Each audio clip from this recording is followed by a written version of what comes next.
Corona की सूरत हाल बद से बदतर होती जा रही है। गुज़िश्ता 24 घंटों में कोरोना के रिकॉर्ड मामले देखे गए। 2,95,000 से ज्यादा नए मामले दर्ज हुए, जबकि 2,023 अफराद की मौत हुई। मजमूई तौर पर अगर बात की जाए तो अब तक 1,82,553 अफराद की कोरोना से मौत हुई है, जबकि 15,56,16,000 से ज्यादा अफराद मुल्क में कोरोना से मुतासिर हुए हैं।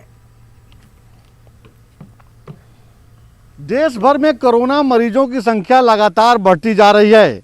देखा जाए तो राज्यों के तरफ से कोरोना कर्फ्यू लगाया जा रहा है, तमाम एहतियात बरते जा रहे हैं, कोरोना के नए नियम बनाए जा रहे हैं। उसके बाद जिस तरह से कोरोना के मरीजों की संख्या सामने आ रही है, यह बहुत ही चिंताजनक है। अगर देश भर की बात की जाए तो आज स्वास्थ्य मंत्रालय की तरफ से जो रिपोर्ट आया है, 24 घंटे का जो रिपोर्ट बताया गया है, वह बहुत ही चिंताजनक है। 2,95,041 नए मामले आए हैं और वहीं अगर देखा जाए तो 24 घंटे में 2,023 लोगों की मौत हो गई है कोरोना संक्रमण की वजह से।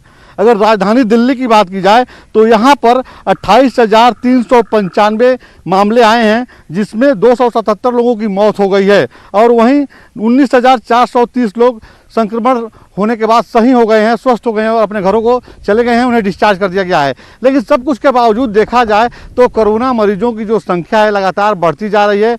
राजधानी दिल्ली की बात कीजिए तो यहाँ पर जो है इस समय कोरोना कर्फ्यू लगाया गया है, एक तरह का लॉकडाउन लगाया गया है। ज़रूरी सेवाओं को छोड़ के हर जगह पाबंदी है, आना जाना भी लोगों को नहीं होने दिया जा रहा है कि बेवजह आप घरों से न निकले। इस समय मैं यहाँ का दृश्य दिखाना चाहूँगा। आप देख सकते हैं कि किस तरह से जो है ये जनपद राजपथ है।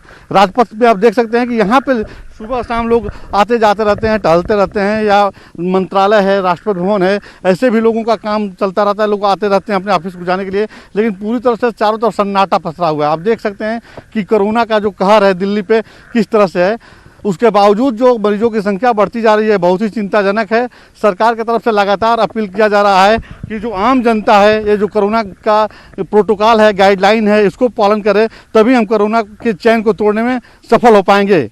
Camera person Vipin.